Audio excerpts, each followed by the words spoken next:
Damos inicio a esta ceremonia con los honores a la Presidenta Constitucional de los Estados Unidos Mexicanos y Comandanta Suprema de las Fuerzas Armadas.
Sean tan amables de tomar asiento.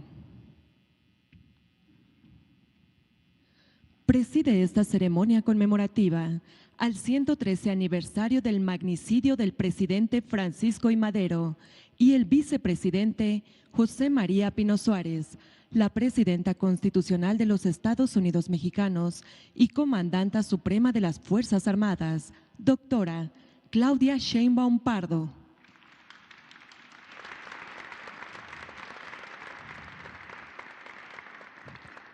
La acompañan el general Ricardo Trevilla Trejo, secretario de la Defensa Nacional.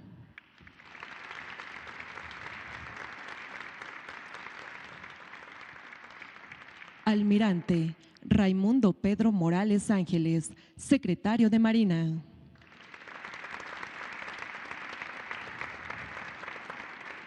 Licenciada Rosa Isela Rodríguez Velázquez, secretaria de Gobernación.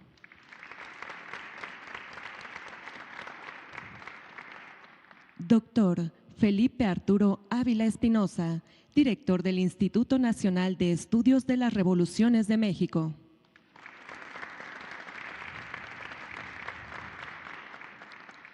También nos acompaña la jefa de gobierno de la Ciudad de México, integrantes del Gabinete Legal y Ampliado del Gobierno de México, representantes de los medios de comunicación y quienes nos siguen por Internet a través de redes sociales.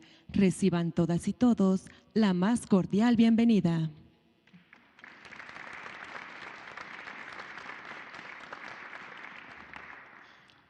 Hace uso de la palabra el doctor Felipe Arturo Ávila Espinosa.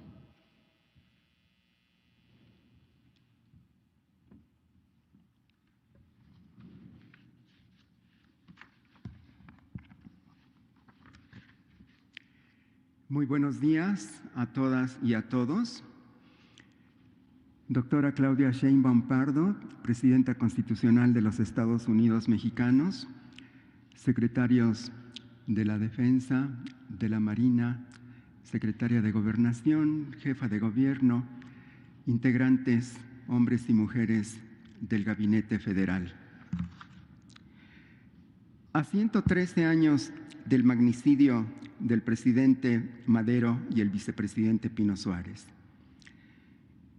Hace 113 años tuvo lugar un magnicidio con el que los grupos conservadores, las oligarquías y un sector de los altos mandos del Ejército Federal, que seguía siendo porfirista, trataron de detener la revolución y terminar con el proyecto democrático que encabezaban el presidente Francisco I. Madero y el vicepresidente José María Pino Suárez, dos mexicanos excepcionales que conducían a nuestro país por el fértil camino de la democracia, las leyes y las instituciones.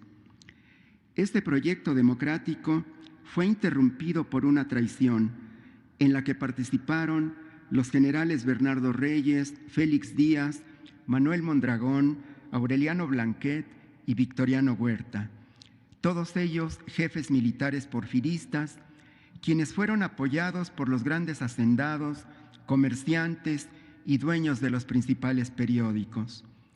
Este bloque conservador no estaba dispuesto a perder los privilegios y la riqueza que habían alcanzado durante la larga dictadura de Porfirio Díaz y contaron con el respaldo del embajador estadounidense Henry Lane Wilson.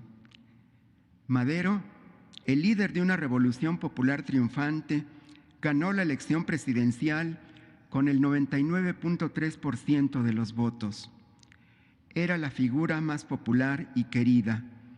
Despertó grandes expectativas de que su gobierno resolvería las principales demandas de miles de mujeres y hombres que se habían incorporado a la revolución para construir una sociedad más justa, equitativa, democrática.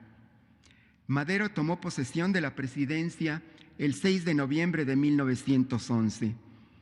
En su discurso inaugural pronunció estas palabras llenas de esperanza, y cito: «Considero que mi gobierno principia bajo augurios favorables, pues el pueblo mexicano ha dado pruebas de su gran capacidad para ejercer sus derechos políticos y gobernarse por sí mismo.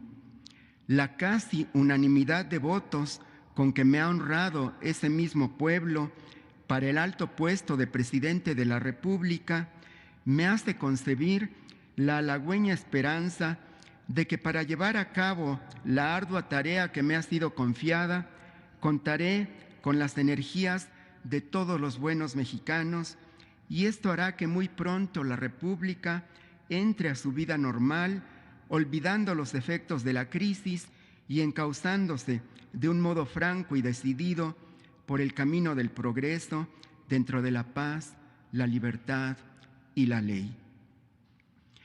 Madero fue el personaje más importante para organizar y conducir un gran movimiento social que tenía ansias de justicia y libertad. Fue quien mejor comprendió lo que quería la gente pobre, quien captó su hartazgo por un sistema social injusto, quien percibió que el pueblo estaba dispuesto a votar por un proyecto de nación distinto, basado en la democracia, y quien tuvo el valor y la capacidad de organizar un levantamiento armado cuando se cerraron todas las vías legales. Pudo organizar y dirigir un ejército popular que en 6 meses derrotó a un régimen que parecía invencible y condujo el primer gobierno democrático surgido de una revolución triunfante. Por eso Madero ocupa un lugar central en nuestra historia. Sin embargo, la relevancia de Madero ha hecho que el otro gran personaje que fue asesinado junto con él, el abogado tabasqueño José María Pino Suárez, haya sido relegado y se le conozca mucho menos. Esto ha sido una injusticia. José María Pino Suárez, nacido en Tenosique, estudió leyes y ejerció como abogado en Yucatán. Desde joven se comprometió con las causas populares. Fue periodista de oposición al porfiriato. Como director del diario El Peninsular, se hizo eco de las demandas de los peones y trabajadores del campo. Fue también un destacado poeta. Uno de sus libros, Procelarias, publicado en 1908, es un canto a los débiles y desheredados. Conoció a Madero cuando éste realizaba una gira por Yucatán durante su primer campaña presidencial. Se hicieron entrañables amigos. Compartían principios democráticos y valores de honestidad, humildad y compromiso con los más pobres. Madero lo nombró jefe del antirreeleccionismo en la península yucateca. Acompañó a Madero en organizar la insurrección y fue secretario de Justicia en su gabinete provisional. Asumió como gobernador constitucional de Yucatán en octubre de 1911. Madero se sentía tan identificado con él que le pidió que fuera su compañero de fórmula en la elección presidencial de 1911. Hicieron campaña juntos. El 25 de septiembre de 1911, en Veracruz, hizo una larga defensa de Pino Suárez. Dijo que era un hombre leal, valiente, comprometido con la causa, que lo había acompañado en las buenas y en las malas, y no era ambicioso. Y cito: yo, para que el vicepresidente colabore conmigo en la difícil tarea que se nos presenta, necesito una persona completamente leal, que no venga a intrigar, a servir de bandera a mis enemigos. 2 días después, en Guadalajara, pidió que confiaran en Pino Suárez, que lo necesitaba para gobernar, y dijo: porque todavía tenemos enemigos muy grandes que vencer. No creáis que están aseguradas nuestras libertades. Todavía tenemos enemigos y debemos cuidarnos. Necesitamos cambiar el régimen actual, asegurar la libertad bajo bases firmes. Necesitamos encauzar de un modo tan seguro al pueblo mexicano por la democracia que no sea posible una nueva dictadura. El 22 de noviembre de 1911, la Cámara de Diputados declaró vicepresidente constitucional a Pino Suárez, quien tomó posesión al día siguiente. En la ceremonia de toma de protesta, Madero reconoció su valor. Señaló que en los momentos más difíciles de la rebelión siempre lo apoyó, aún en contra de la opinión de otros colaboradores que querían abandonar la lucha. Madero y Pino Suárez hicieron mancuerna en el primer gobierno democrático del México del siglo XX, un gobierno ejemplar que buscó solucionar las demandas sociales a través de las leyes y las instituciones, pero no los dejaron gobernar.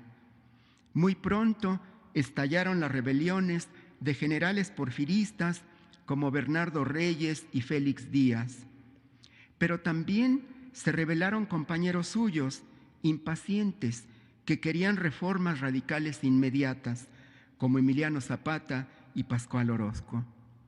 En ese ambiente, preparado por las críticas y desafíos de la oligarquía y una brutal campaña en la prensa contra Madero, se gestó una quinta rebelión, otra vez en el seno del ejército que seguía siendo porfirista, en la que Victoriano Huerta traicionó la confianza y la lealtad que debía al jefe del Estado mexicano.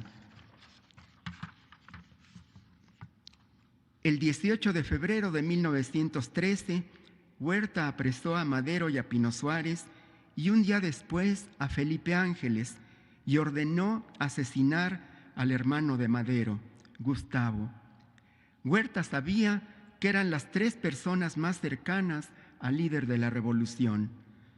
Pino Suárez, preso con el presidente en la intendencia de este Palacio Nacional, mantuvo la serenidad en esos momentos difíciles. Huerta, con engaños de respetar su vida, los obligó a firmar su renuncia, la entregó al Congreso y con amenazas y una maniobra leguleya logró que se le nombrara presidente. En esas difíciles y postreras horas, Pino Suárez escribió a su amigo Serapio Rendón, y cito: como tú sabes, hemos sido obligados a renunciar, pero no están a salvo nuestras vidas. Si algo malo me acontece, procura ver a mi esposa y consolarla. La pobrecita ha sufrido mucho, pues tú sabes cuánto nos hemos querido. Se dice que mañana se nos conducirá a la penitenciaría. El presidente no es tan optimista como yo, pues anoche, al retirarnos, me dijo que nunca saldríamos con vida de palacio. Me guardo mis temores para no desalentarle. ¿Tendrán la insensatez de matarnos? Tú sabes, Serapio, que nada ganarán, pues más grandes seríamos en muerte que hoy lo somos en vida. Y sí, Huerta y los conservadores cometieron la insensatez de matarlos, pero la grandeza de Madero y Pino Suárez no la definió su asesinato. Su grandeza está en lo que hicieron, en sus actos, ideales, congruencia, humanismo, lealtad, respeto a las leyes e instituciones, en el camino que abrieron para avanzar en la sociedad más justa y en el gobierno democrático que hoy tenemos.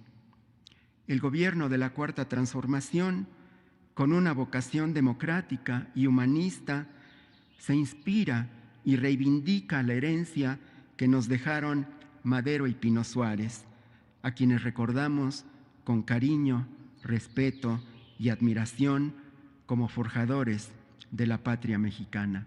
Muchas gracias.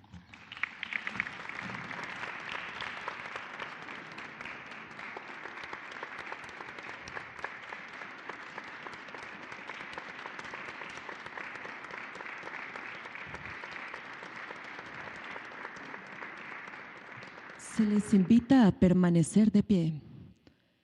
La presidenta constitucional de los Estados Unidos Mexicanos y comandanta suprema de las Fuerzas Armadas, doctora Claudia Sheinbaum Pardo, acompañada de los integrantes del Presidium, montarán una guardia de honor con motivo del 113 aniversario del magnicidio del presidente Francisco I. Madero y el vicepresidente José María Pino Suárez.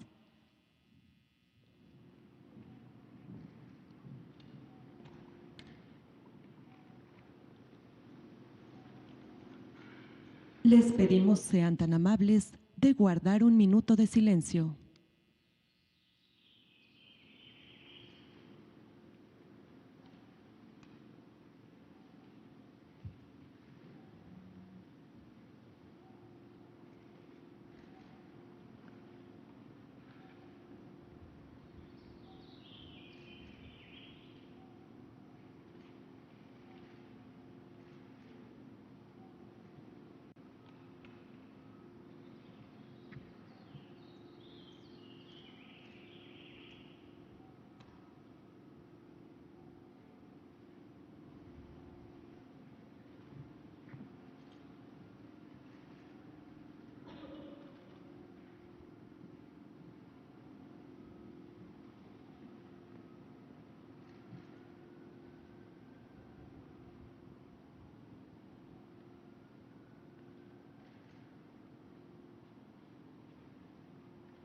Favor de ocupar su lugar en la línea de honor.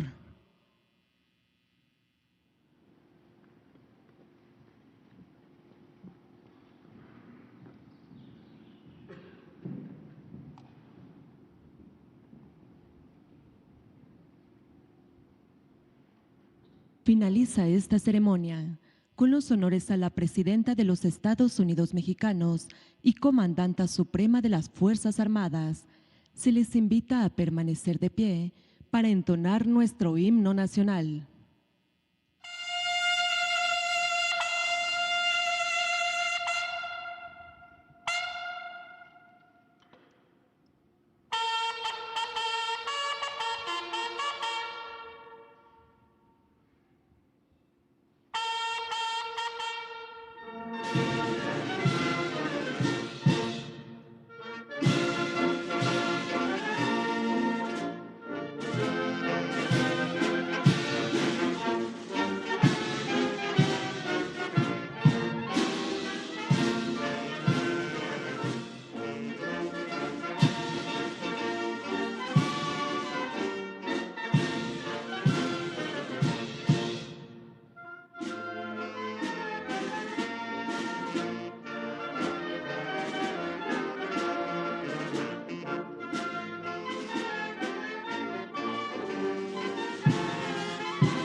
Presidenta Constitucional de los Estados Unidos Mexicanos y Comandanta Suprema de las Fuerzas Armadas, se dirige a la escolta de bandera para despedirse de nuestro lábaro patrio.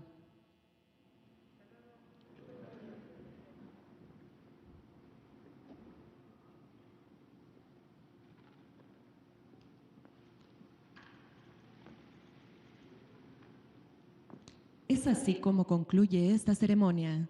Se agradece la asistencia de la doctora Claudia Sheinbaum Pardo, Presidenta Constitucional de los Estados Unidos Mexicanos, así como a las y los funcionarios e invitados a esta ceremonia. Tengan todas y todos muy buenos días.